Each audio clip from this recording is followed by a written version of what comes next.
আসসালামু আলাইকুম।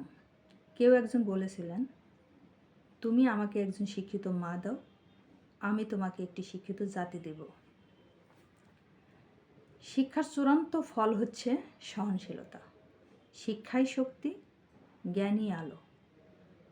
শিক্ষাই জাতির মেরুদণ্ড। কেন শিক্ষা জাতির মেরুদণ্ড সে বিষয়ে আমি কিছু কথা বলবো। আশা করি আপনারা কথাগুলো শুনবেন এবং সুন্দর একটি মন্তব্য করবেন। জীবনের উন্নয়নের প্রধান সিঁড়ি হলো শিক্ষা। শ্রেষ্ঠ শিক্ষা তাকেই বলে যা কেবল তথ্য পরিবেশন করে না, যা বিশ্ব সত্তার সঙ্গে সামঞ্জস্য রেখে আমাদের জীবনকে গড়ে তোলে।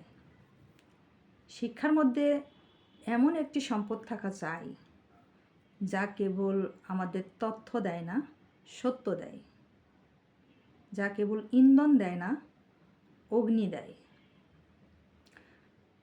একটা কথা হলো, অসম্পূর্ণ শিক্ষা আমাদের দৃষ্টি নষ্ট করে দেয়।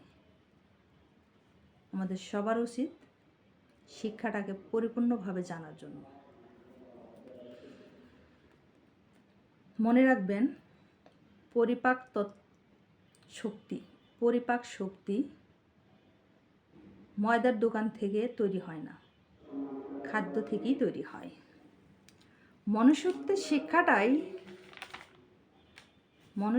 শিক্ষাটাই চূড়ান্ত শিক্ষা।